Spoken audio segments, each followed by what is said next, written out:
Good morning. I'm Charles Shapiro. I'm the moderator of this session. I hope you're in the right place. It's on how do we future-proof institutions. And so we've got three distinguished experts here with me. I get to ask the questions because I don't know anything about this.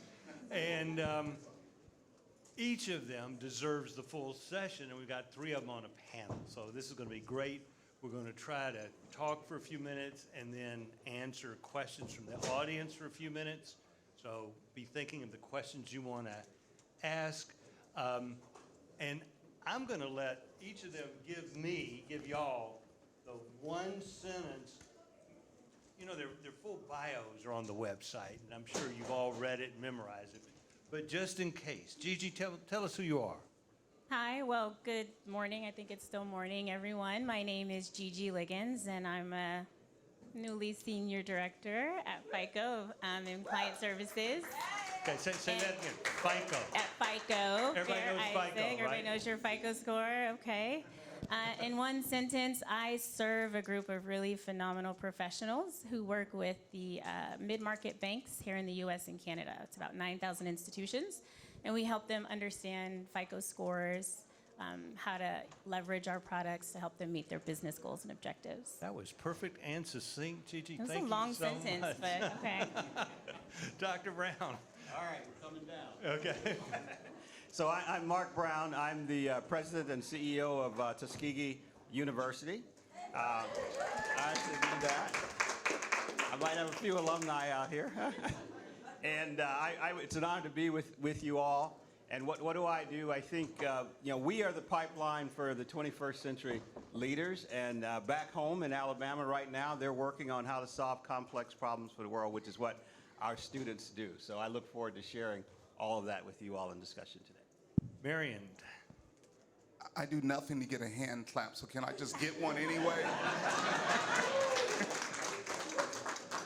I'm Marion Phillips III. I'm the Senior Vice President of Community Development at U.S. News and World Report.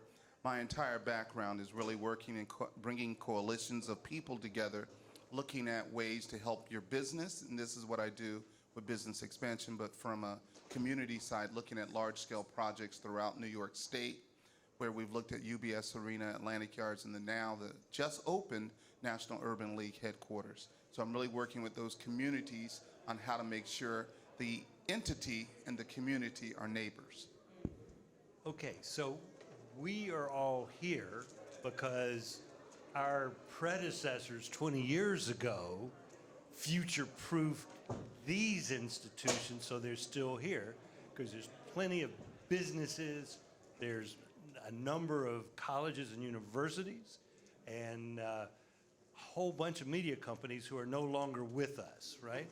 So we're here because of the foresight of the people who went before us. So, Gigi, I'm going to ask you first, just real quickly. What are the biggest challenges you see in your sector? I mean, we're future-proofing, looking 20 years forward.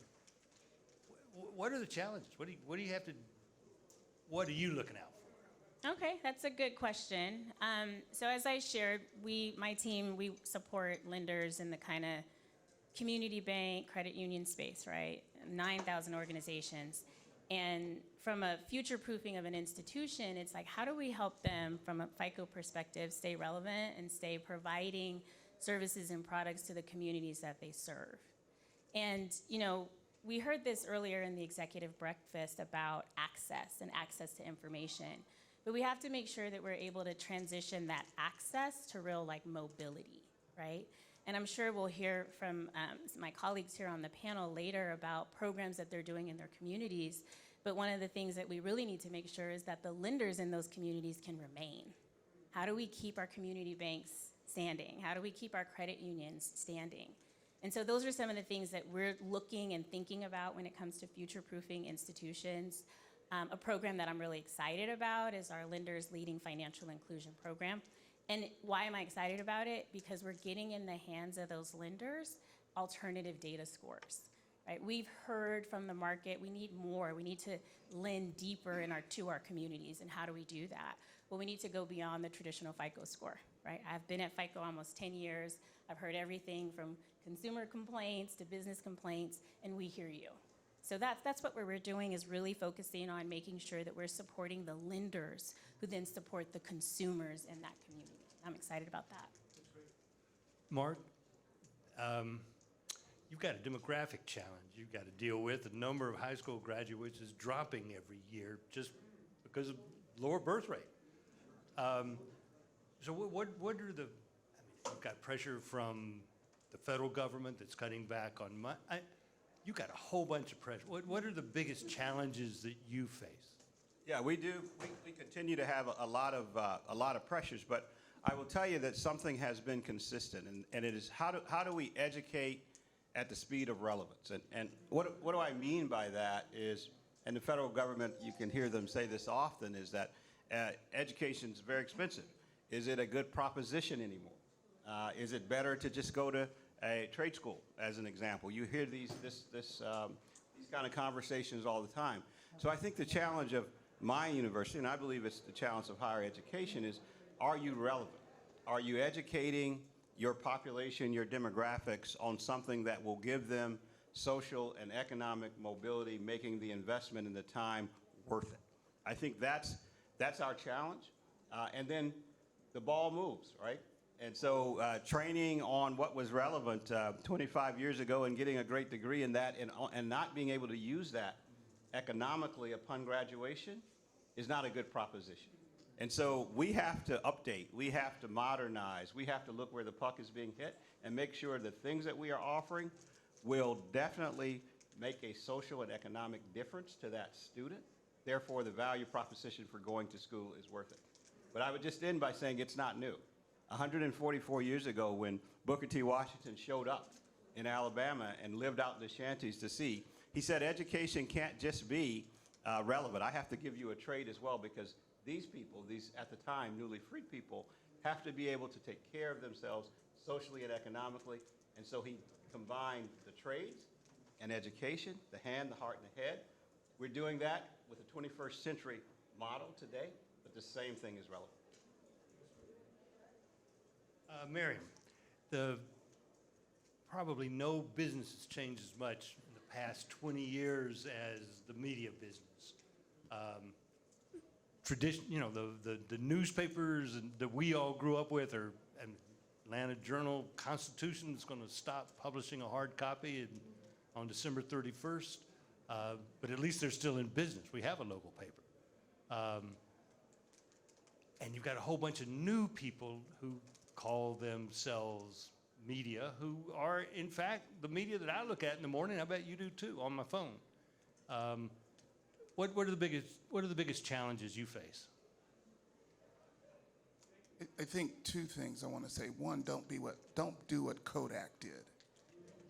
Kodak believed they were the only game in town. However, they did all the R&D for everybody. So they stayed in business longer because they owned all the patents. Now they're out of business. The point of that story is to say the media industry must look at who are our new consumers, our new customers, to be able to future-proof and not think we're the only game in town. When you consider that the new customer is none of us in this room, unless any of you are addicted to TikTok. If you are, there's a counselor outside.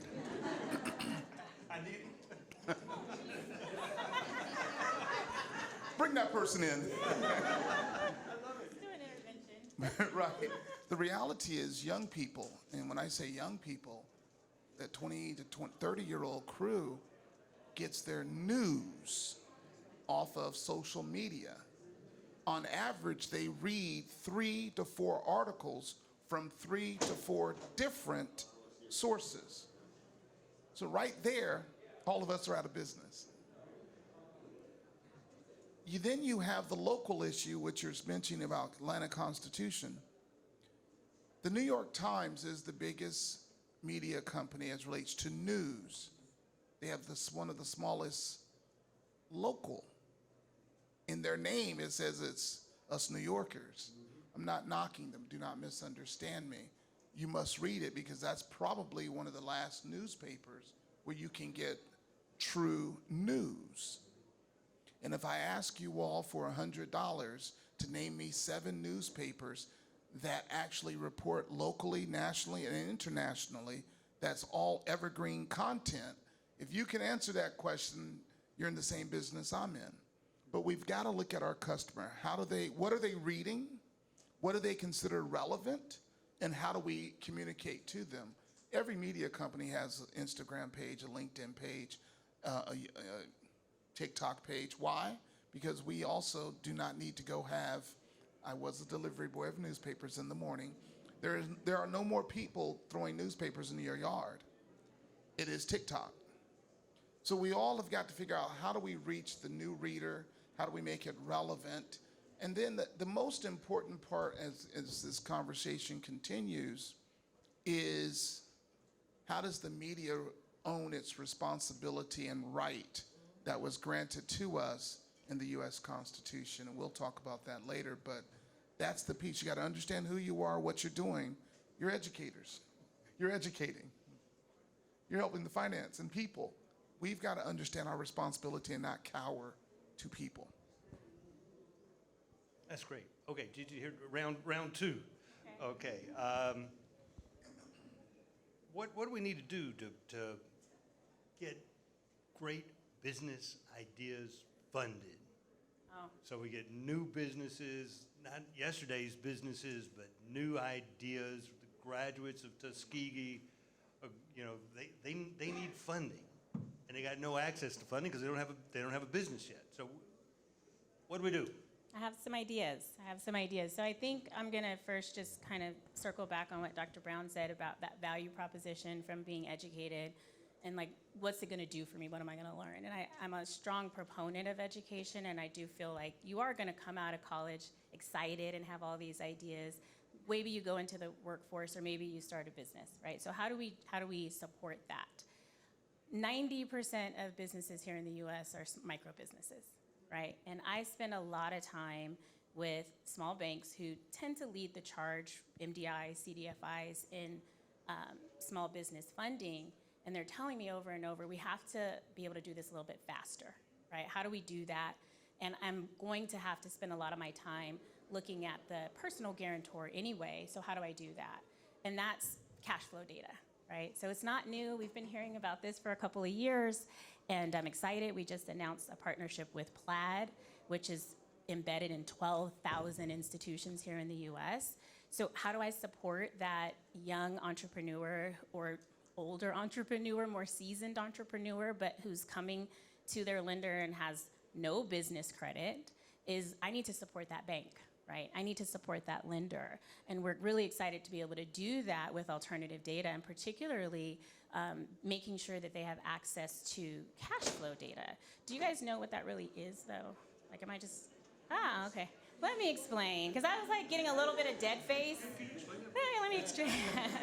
I was getting a little bit like, ooh, I think we understand. So cash flow is what's happening in your checking account and in your savings account.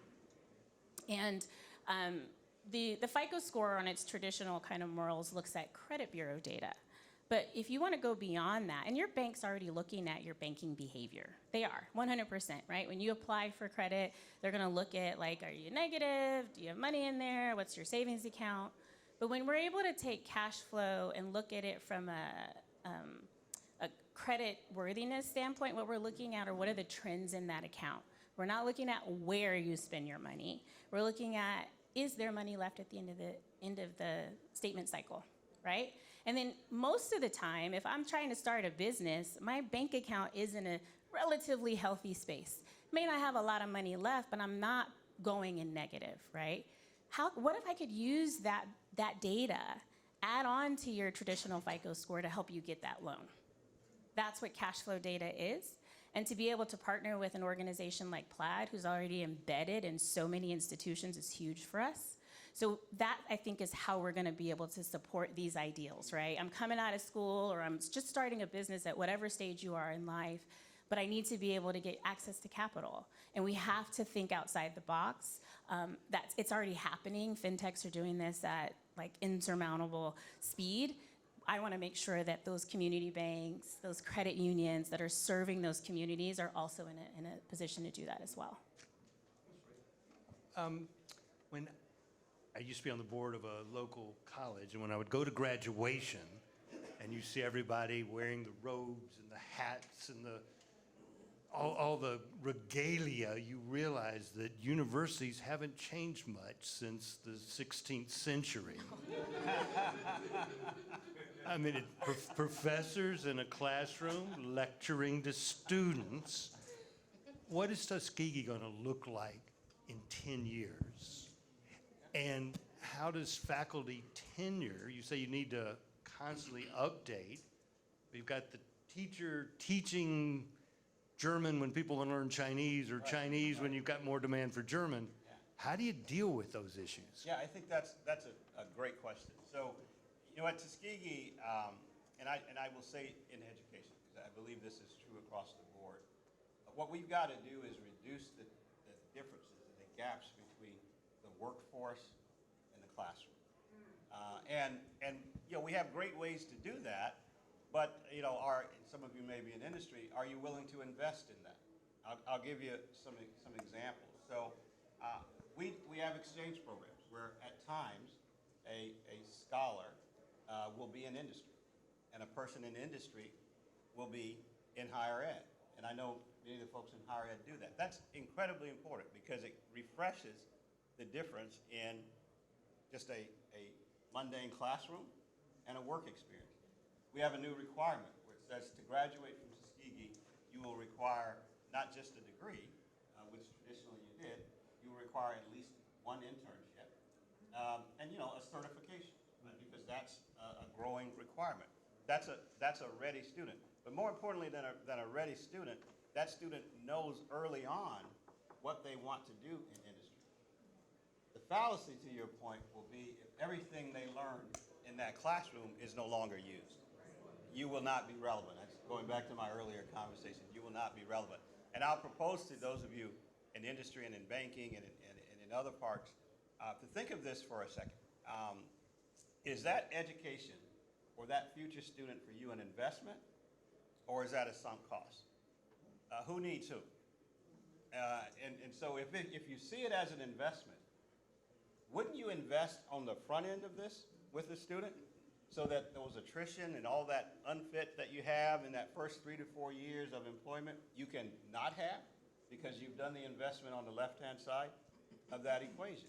That's the key to having a relevant workforce and a relevant student. Our talent's on our college campuses. And no matter how much all of us love our work and what we do, Father Time has always won. And eventually, we will need all of that energy and that talent that's on the college campuses. And I would argue with my bias that the diversity of that is often found at a historically black college and university.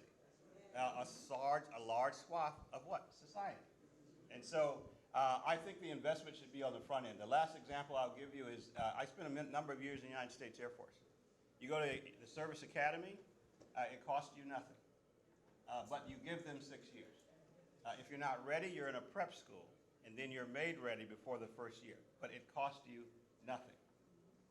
That is what we have to bring to our university campuses, so we remove that financial barrier. You invest early. They can get the education they deserve, no matter what their economic standing is when they begin that journey. And then I think we become relevant to industry, and industry becomes relevant to us. That's great. Marion, what needs to happen to keep the media responsible in reporting and keep the media strong and, I mean, objective? Is the media objective now?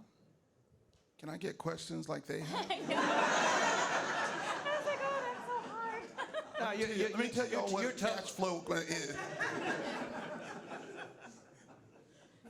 I think it's a couple of things, and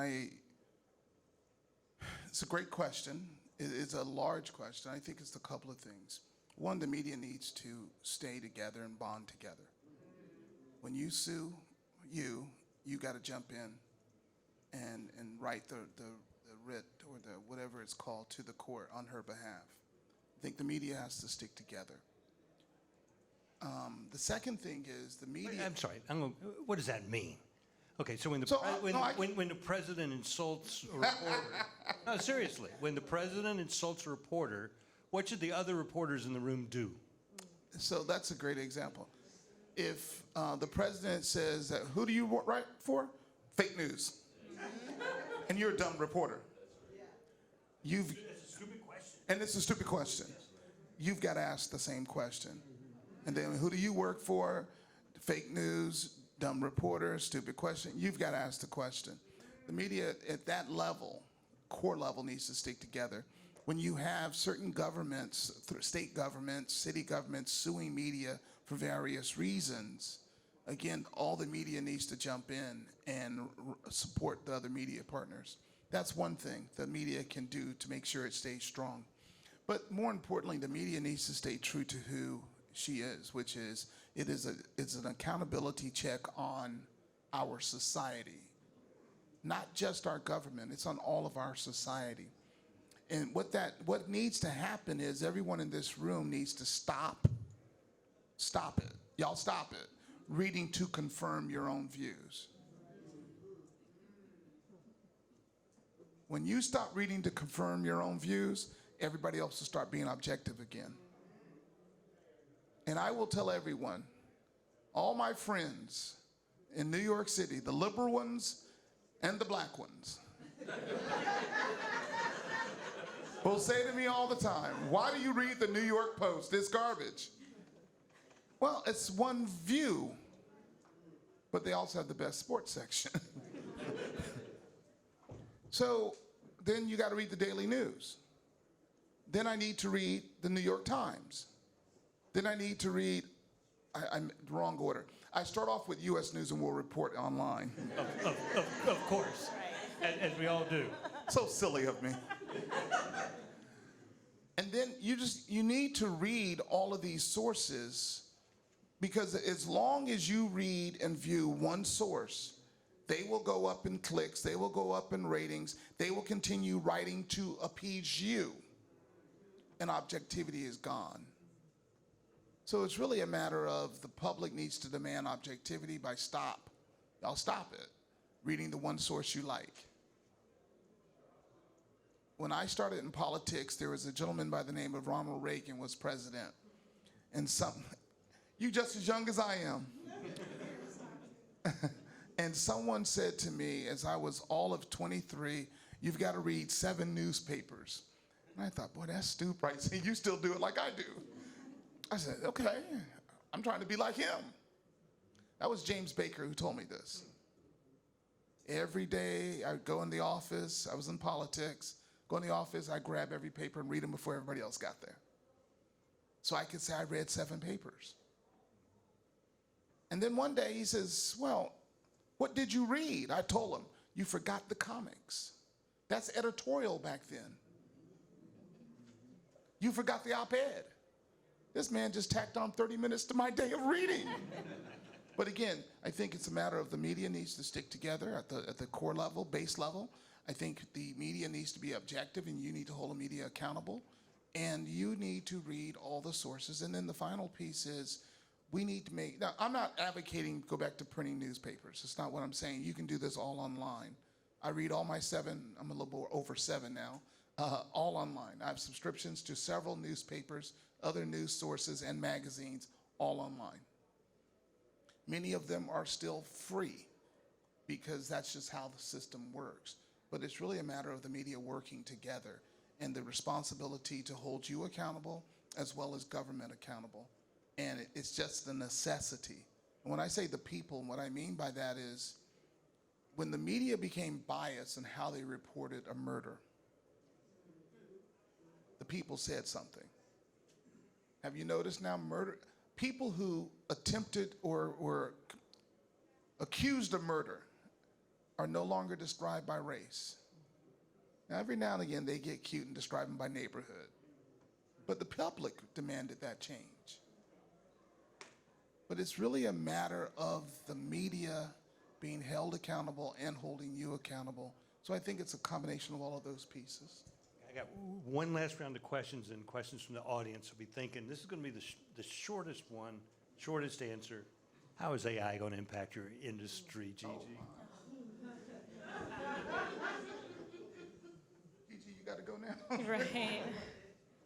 Well, I think it, and I don't think it already is, right? And I think that's such a broad question. It's everything from people to credit decisions to how much of someone's data can you actually make a fair decision on. And I don't think I can give a solid answer, but I do know it's going to have an impact. And what I would say to everyone in the room thinking about a future is don't shy away from it, lean into it, right? You gotta educate yourself, whether you're gonna go find an online resource, Udemy, whatever. There's so many. Access to information is not our problem. It's what we use, how we use that information to kind of build that social mobility. So short answer is it's gonna have an impact. How that'll impact, I think we're kind of still waiting to see, but it's already here. Mark, how's it going to impact higher education? I will take her line, lean into it. I think it's an incredibly positive thing, something that we absolutely should not run from. We have always been challenged with capacity at our school. Not enough tutors, not enough financial aid advisors. We're using AI to expand and allow them to scale to the numbers they could never have done before. And so, you know, I have an artificial intelligence bot that we're using, an AI bot that we're using called Booker. Booker will take you through various math requirements after your tutor is done. The tutor can only stay so many hours, but if you've got enough seat time, I say, and discipline, you can stay with Booker all afternoon, and he can take you in a deliberative way through all the problems you're trying to solve, and you'll be better ready for that class the next day. We're also using artificial AI in our placement area, where we will help design resumes and do research on companies so you're ready for that company more so than you ever could have been, you know, in the library stacks or whatever, getting information. So my answer is very positive. We want to lean into it. It will never replace humans. Critical thinking is what we should be teaching anyway. This is yet another tool. Will it reduce the number of faculty members? I don't believe so. Not at my school. Now, some of you have so many faculty members that in my school, I think it will help the faculty that we have. But they, and some of ours went to camp on this last summer, must become adept at using AI. And so that's part of the retooling, I think, that they'll be required. Marion, will AI replace reporters? No. No. Cannot. But I will say I agree with my co-panelist, lean into it because it's coming if you like it or not. It's here if you like it or not. It's already ahead of you if you like it or not. It will not replace reporters because of critical thinking, the research that must be done, the investigative reporting, the quizzing of a subject to get the answers you want, the research. It cannot replace a reporter. What's very important is it will never replace a human editor. And it cannot replace a fact checker because of too much data. And so what really needs to happen is, yes, you can use it. Yes, you can start something. You could probably do some summaries, like quick summaries of your article. But the reality is a human needs to edit it, and the fact checker needs to be human. Okay, audience members, questions, please. Yes, right here. You get number one.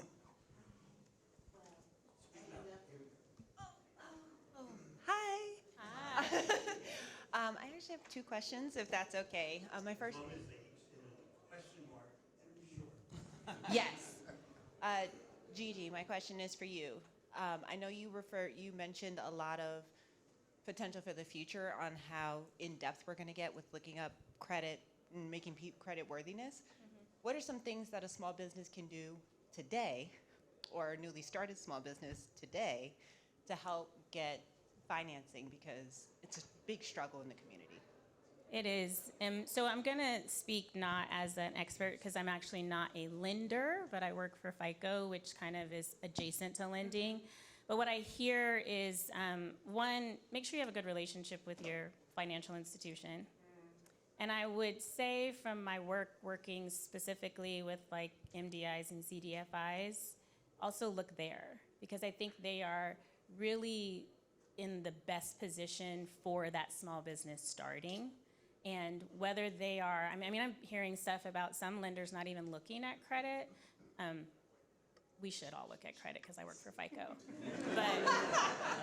But there are some CDFIs, when you get that micro loan, they're not even looking at credit. They're really looking at your banking. Can you pay this loan back? So educate yourself. The good news is you could ask an AI chatbot, tell me all the CDFI lenders in my community. They'll help you get ready for that position. And what my job is to help them. But that was your first question. I hope that gives you an answer you're looking for. It does. Thank you. You're welcome. And then my second question is for Mr. Brown. You mentioned a lot about the relevance and how data is moving even faster. Information, a website can't even stay relevant these days for more than 24 hours, right? So where do you see education as a whole going? I know you mentioned certifications as a supporting mechanism, right? Right. Do you see any changes in or innovation in the actual maybe time it takes, for example, to get your bachelor's degree? Yeah, I think the traditional student, I believe 10 years from now, 20 years from now, the student that is learning virtually will far outpace the student that is learning in brick and mortar. And so for education, we have to have multiple delivery modes and be able to adapt to that student. We talked about some of the demographics of what we expect in the year 2028 when there are fewer births and we have fewer students. But we will have more adult learners and more people that need to work while they learn. So will our institutions be agile enough to deliver based on what that customer's demand is?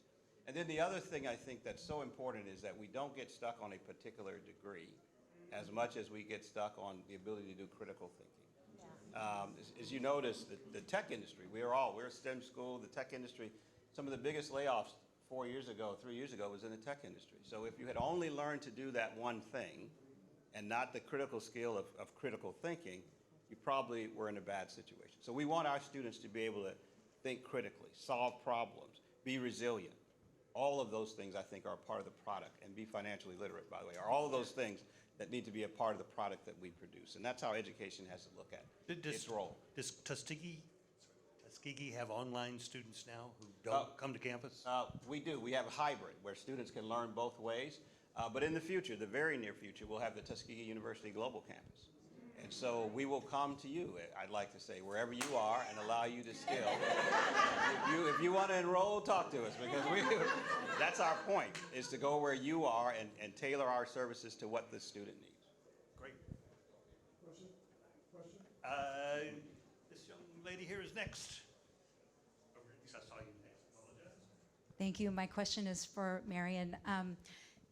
It was an aha moment to hear you say that media needs to stand up for each other. And I was wondering if you can give some examples of where you've actually seen that so far, if at all. As a consumer of news, I don't think that I've actually seen that.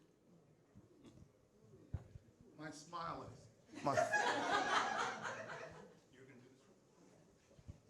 my smile is the fact that many of these lawsuits you don't know about. And it goes back to how much news and how much information you want to consume. So there are many lawsuits every day.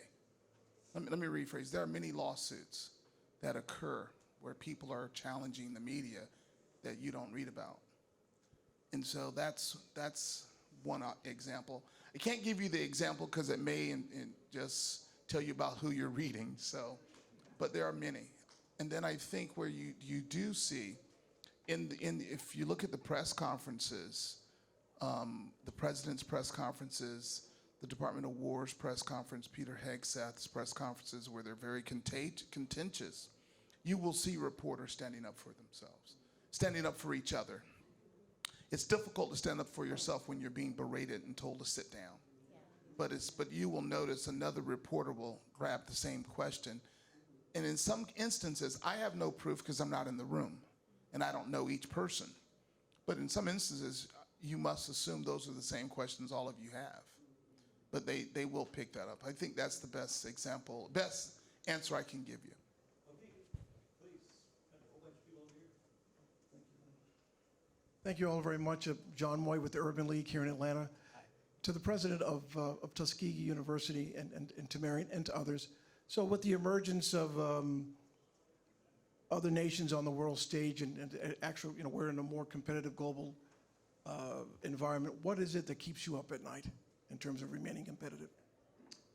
Remaining competitive. So for students, as I said earlier, to make sure that our what we charge, I'll break it down to what we charge to get an education, will get a positive return on investment. That to me is the most important part, and to remove the financial barriers that keep otherwise talented students from going forward, nationally and internationally. Part of that, I think, is to expose them internationally.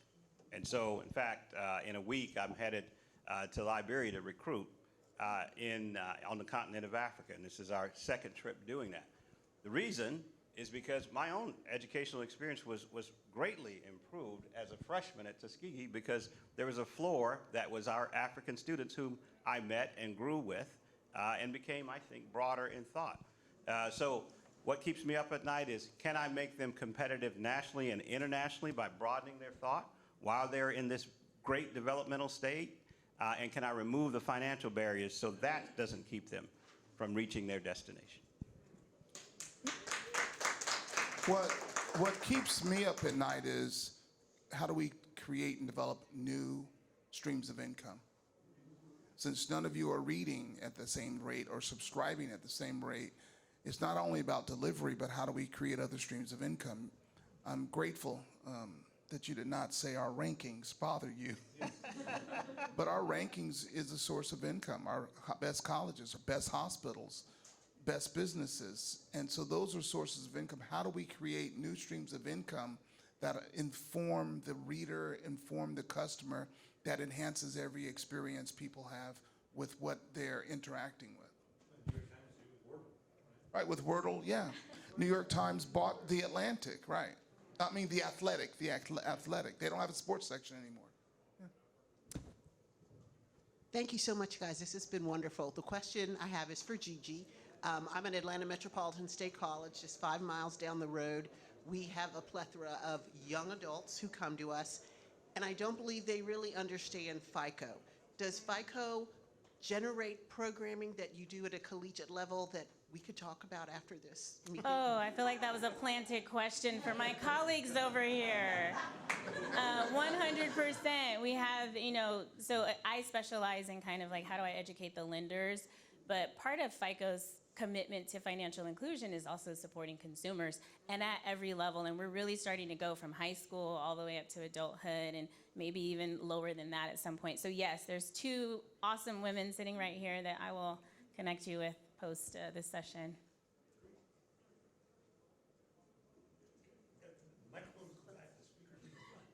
Good morning. Thank you for your time, and thank you for taking this question. My name is Nick Kennedy.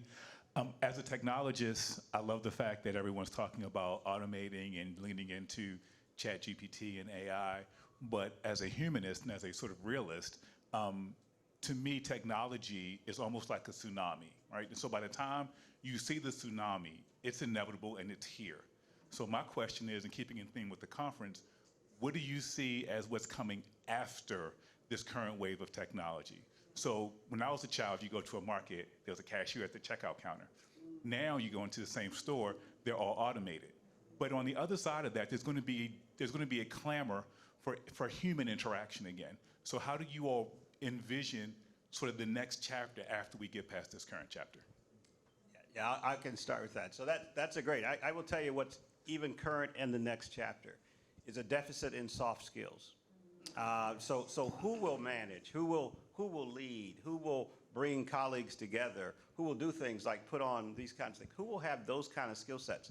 I worry that my engineers, and we have lots of engineers at our school, and lots of chemists and lots of scientists, but I worry if I talk to them and they look at their shoes when they talk to me, right? If they're unable to engage eye to eye and have a conversation. I've got my Vice President for Student Affairs and Chief Operating Officer here, Dr. Rolundus Rice. He's right there. Hold your hand up, Dr. Rice. But one of the charges I have for Dr. Rice is to expand the leadership opportunities of the student body.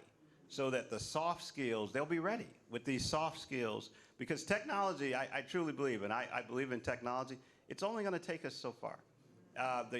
These humanists that you were talking about, they're going to be incredibly important for the future of the country, right? And really the future of the world. So I think that's a deficit. And it is on the horizon growing as we become more and more dependent on whatever, AI, Chat GPT, whatever it is that we're dependent on. Where will be our leaders? Where will we get those folks that bring all of this together? We've got to teach those soft skills now so that some of our students are ready. Yeah, and I'll second that. I can't tell you what's going to happen, but my hope definitely is that we won't lose that, right? That is what makes us so unique, is our humanity. And no matter how much data we can bring to the forefront to help a lender make a decision, there's going to be someone at that lender who says, I want to go into this community because it matters to me.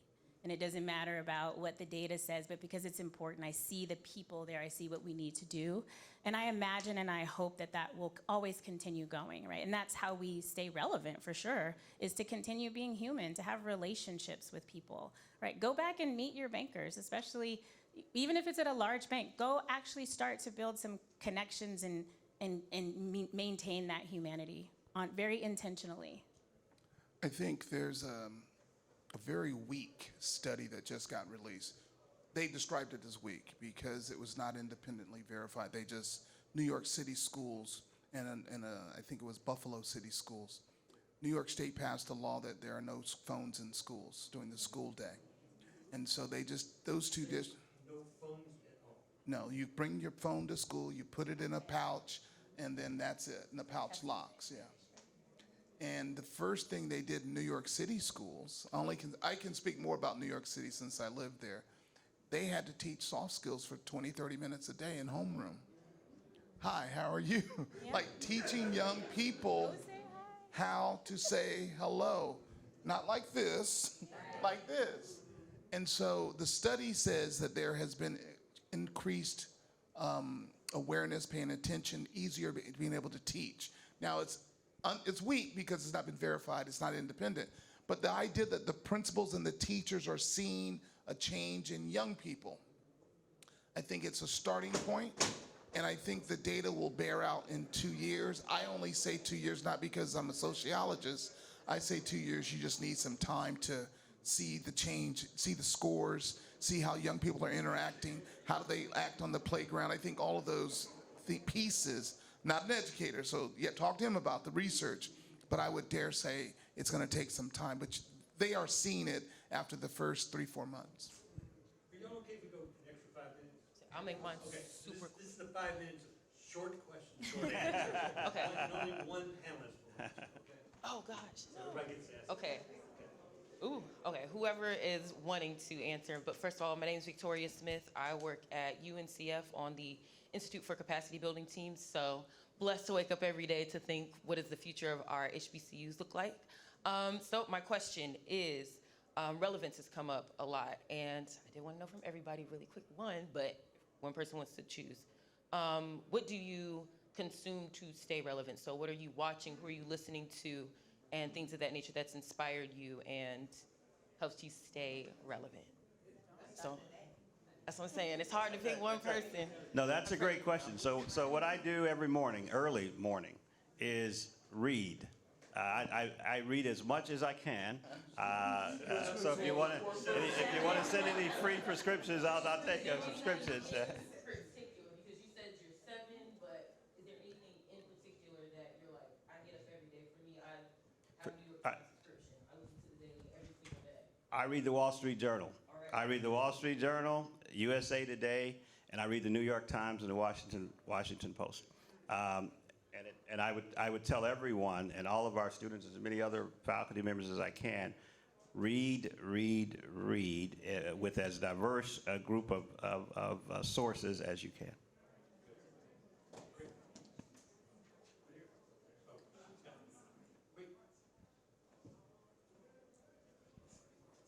Hello, my name is Natalie Jerome. This is a FICO question, and I hope it doesn't come off as controversial, but we have various reports coming from different sources about credit scores possibly going away and not being used in the future. And I would love to know how likely that is or isn't. Is it just a rumor, or is it something to worry about, not worry about? Well, I do know that 90% of lending decisions today are made with a FICO score.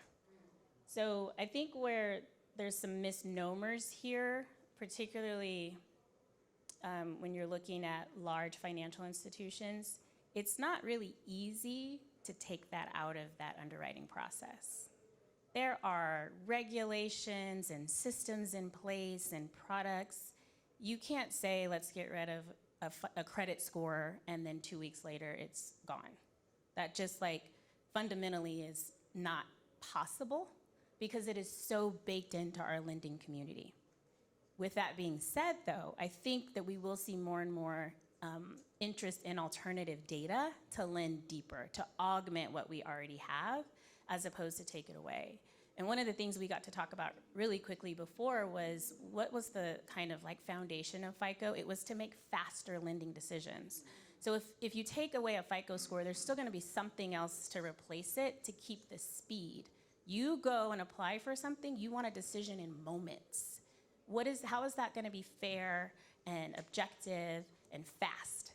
So if it's not a credit score in the traditional sense, it's some kind of other quick, scoreable, right? That's what a scorecard is, where that lender can make a decision. So I don't know if the rumors are true or not, but I do know trying to pull that out of that kind of underwriting and even securitization, right? When people sell your loans to the investors, it is so baked in, it's gonna be multiple years if that ever does come true.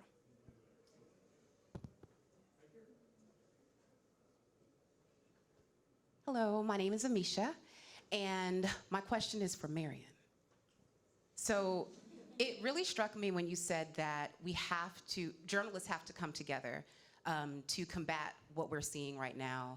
When I think about future-proofing our institutions, if we don't future-proof our basic humanity, if we don't future-proof our basic democracy, we can't future-proof anything. I look around this room, I've heard higher ed is in the room, we have nonprofits in the room, we have financial institutions in the room. What can we do collectively to come together to fight against the divisiveness, the vitriol that we're seeing in our society right now? Because we need to be a collective force of humanity, and I just don't see that like we've seen it in the past. We don't have a Martin Luther King right now. We don't have a big leader leading us, but there are things we can do now. So what do you see as a charge for us to come together across sectors and really make a mark where people will say, oh, I can't keep playing these games. Humanity, society, America is just not having it right now. Right, all the hard ones.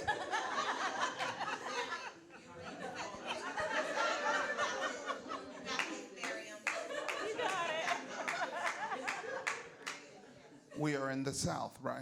Yes, we are.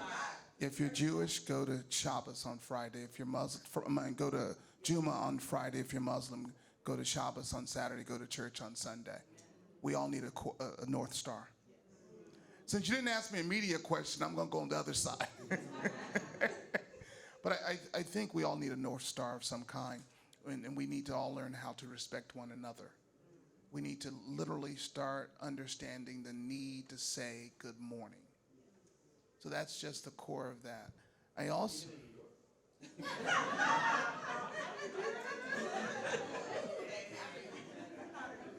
We're in the South, right? So much shade. My parents are from Alabama. Bless your heart. If I were in New York, it would start with, well, I can't say that. But the reality is, it needs to start with us teaching and learning and respecting civility towards one another. If we do not have mutual respect because of everyone's existence, I am perfectly comfortable that we all look different. I really am.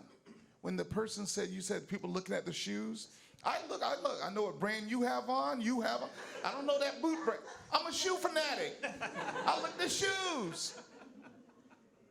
But we've got to learn how to respect everyone's different styles, hairdos, names, cultures, and stop asking. Go learn it. We really shouldn't ask you, where you from? How about just asking, how you doing? And we are all smart enough to know how to dig into people's business. I'm gonna give you a quick example, and I'm gonna shut up. This man here, you look just like Terry Collins, the former Mets manager. You've been told that, haven't you?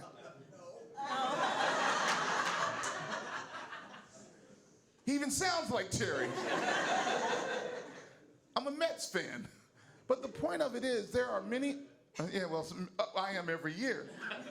But there are many ways to break the ice. There are many ways to have the conversation. Instead of you going up there saying, where are you from? No, I know you, no, what country are you from? Do you know the difference between Black America, African, Caribbean? Now break down Black American. Are you from the Northeast? Are you from the South? Or are you from the West? Break down the Caribbean. Are you from the big islands, the little islands? Africa, South? Wait, are those, what kind of African? No. And are you from East Africa? Come on, people. It's really about being respectful and civil, and I'm going to shut up because you riled me up.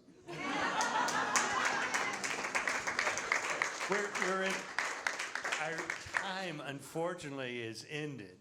I want to thank the audience above all for filling the room. Great questions. This has been tremendous. And I want to thank our panelists. This has been a super instructive 45 minutes. Thank you so much. Gigi, Mark, Marion. Let's give them a huge round of applause.